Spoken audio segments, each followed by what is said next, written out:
everyone, I'm Alex and I'm the hands behind Lovecraft Crochet. My plushies are for the anxious, depressed, autistic, and neurodivergent. Small enough to travel in a purse, backpack, diaper bag, or even your pocket.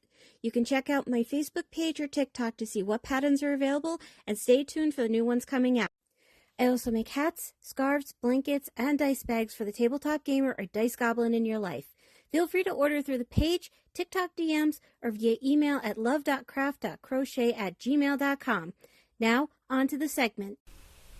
Welcome, listeners. I'm Hannah. And I'm Gary. And together, we're your hosts for the Eye Opener Society. Join us as we dive deep into life's mysteries, exploring questions that tug at our souls. Our conversations are more than just words. They're infused with spirituality and the metaphysical.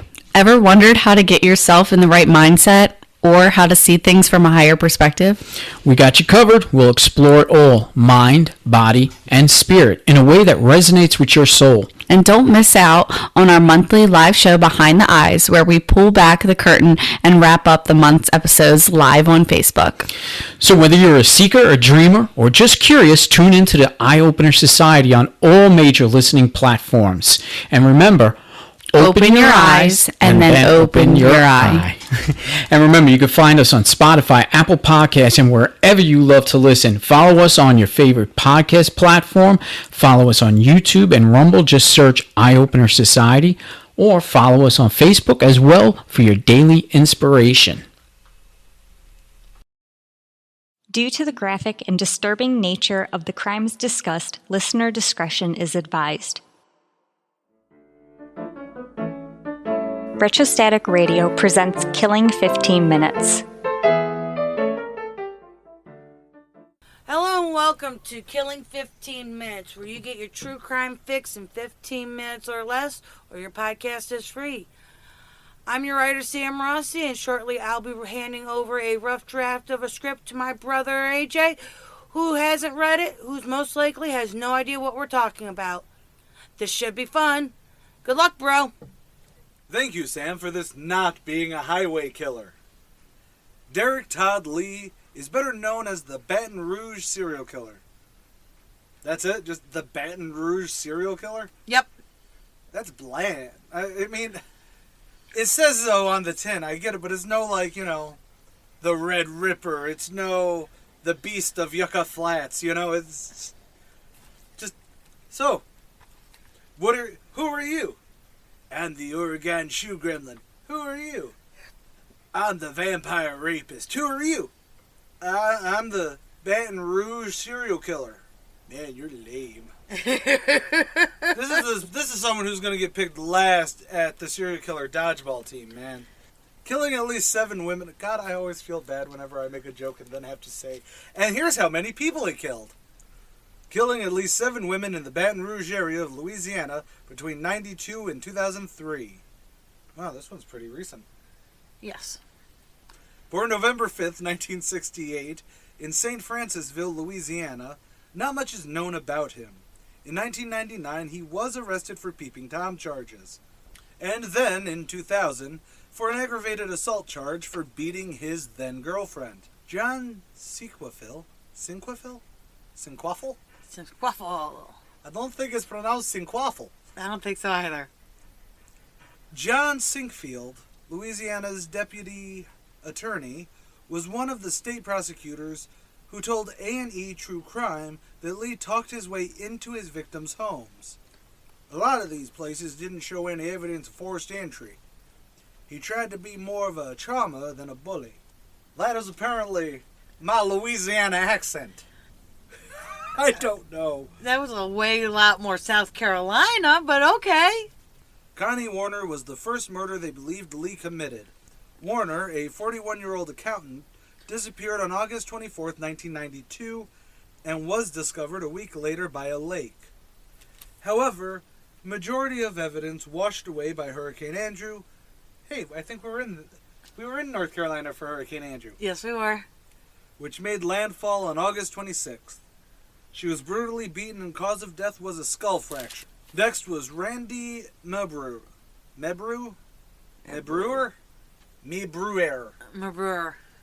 Randy Mebrewer was abducted from her home on April 18, 1998.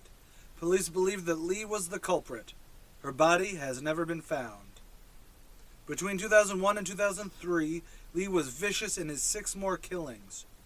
The women varied in ages and were well educated. 39-year-old Gina Green was a nurse. 21-year-old Geraldine DeSoto was a college student. 22-year-old graduate student Charlotte Pace. Pamela Kinnamore was a 44-year-old antique shop owner. Soldier Trinisha Colm was 23 years old. And Carrie Yoder was a graduate student at 26 years old. Lee's method varied with each murder. 2 of his victims' bodies were discovered at the Whiskey Bay boat launch.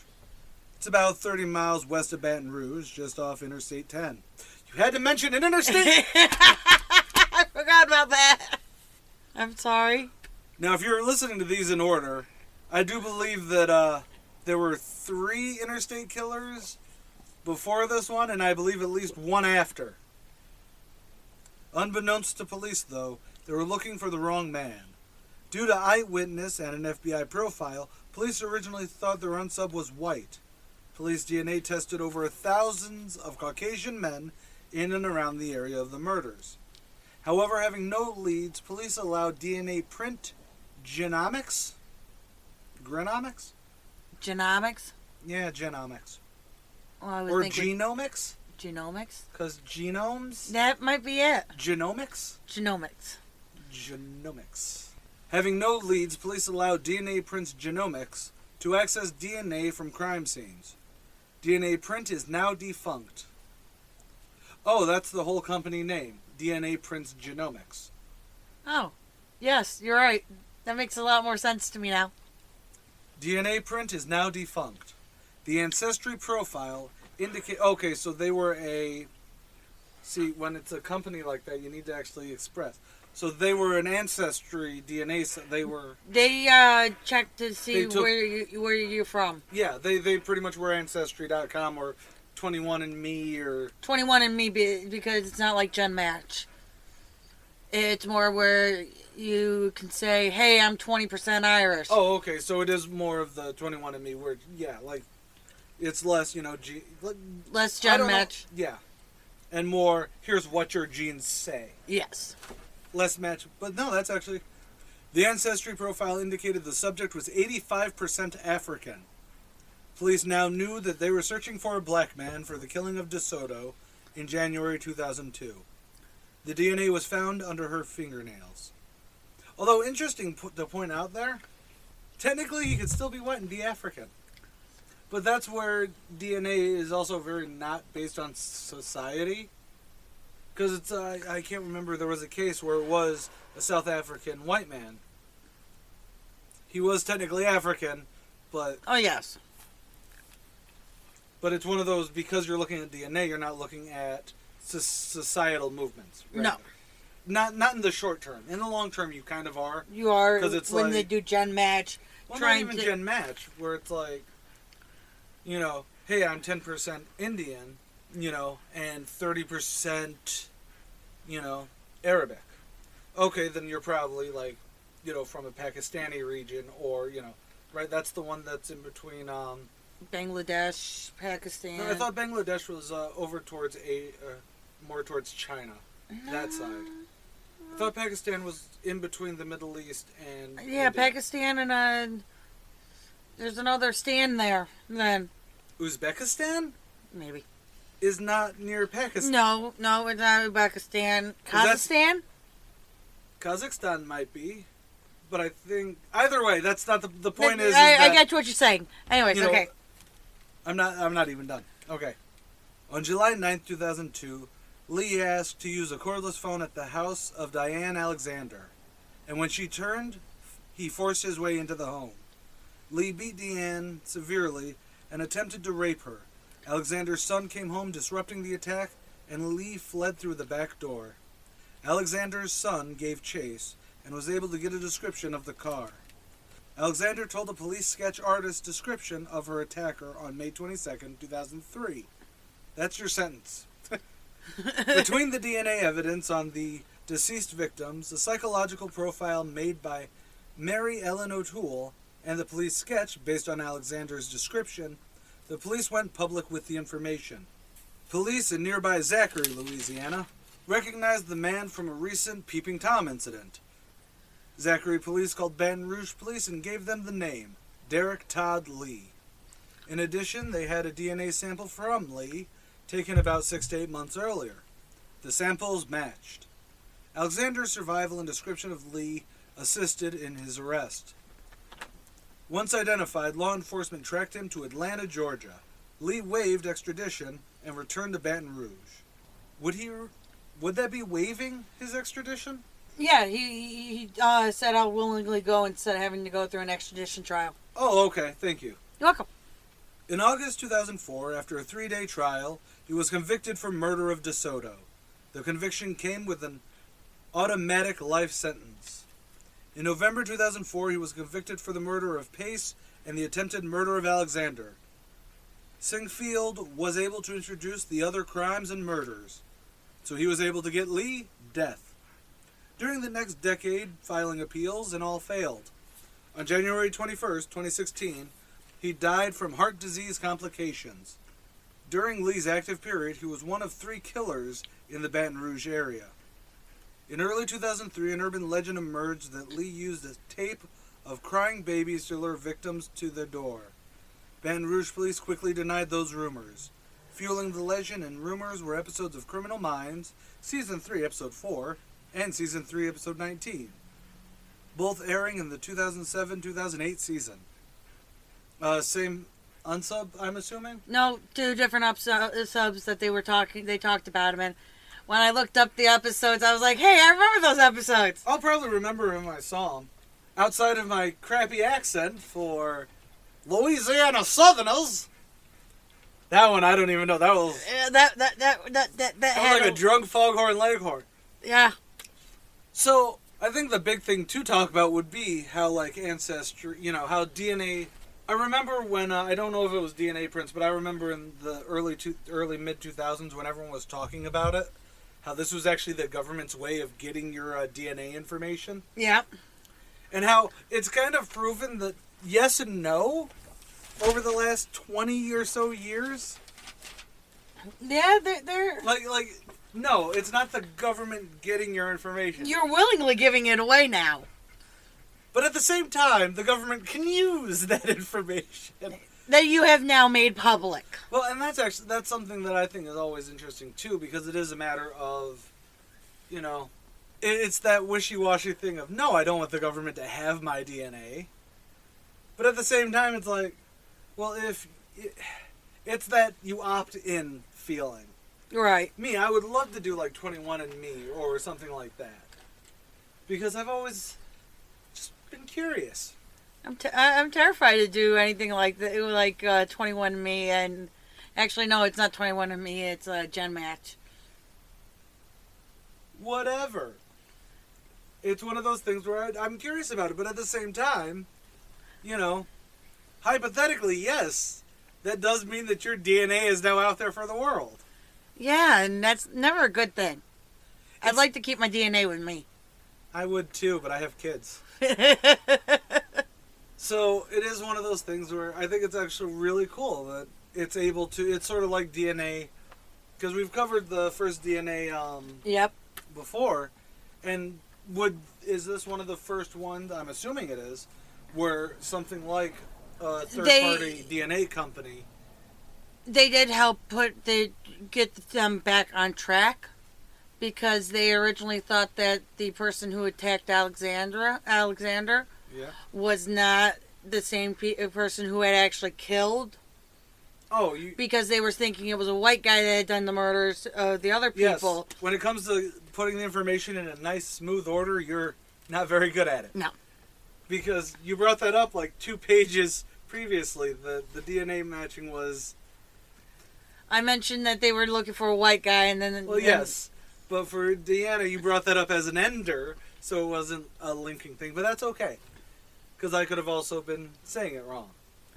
Especially since I had to adjust some of that sentence to make sense.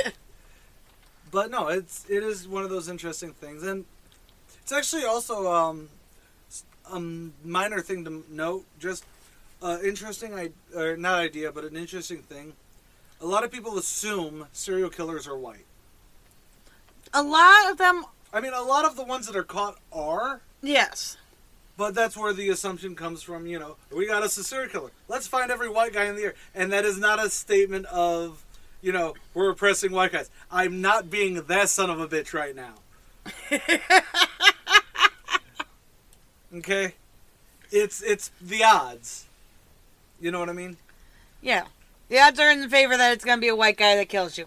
White guy, mid-30s, late 40s, between 30 and 40, somehow always has horn-rimmed glasses. Yes. Always got that Drew Carey crew cut going. Before Drew Carey got the hair plugs. Poor Drew. I'm just saying, when the Zodiac Killer, the famous, this is what the Zodiac Killer looks like, that is what everyone thinks of when they think of a serial killer. Whether they know it's the Zodiac or not, that is the mental image that goes into it. You get the Unabomber. See, I would too, but I also know, they don't have the aviators. I know. Okay? Normal serial killers don't wear aviators. They wear horn-rimmed glasses. Anyways. So it's actually just interesting that it was one of those they kept looking for the white guy when it wasn't the white guy. Right.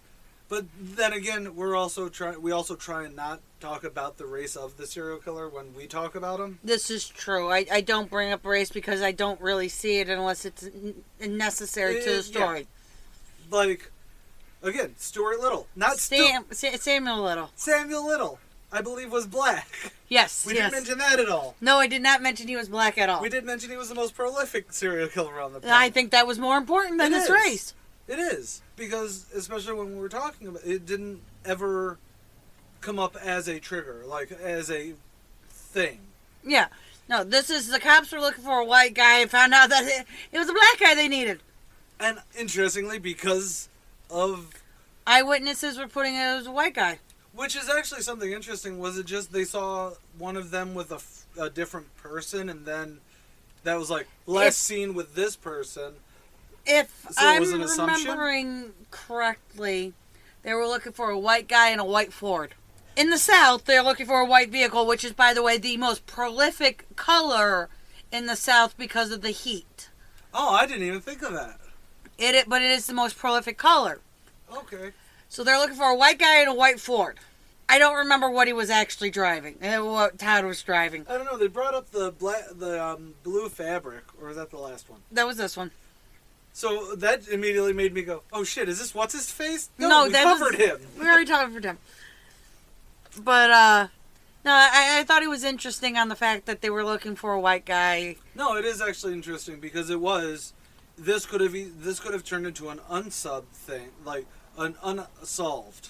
It could have easily been unsolved if there hadn't been... If there hadn't been, the ancestry DNA, the DNA profile. The profile to to help them link themselves to a killer. That's what I'm saying is that I think that's actually pretty interesting because it is. If it happened nowadays, they would have already had they would have been looking, had his DNA would have been already typed, matched, and it would have because of APHIS. Yeah, his CODIS.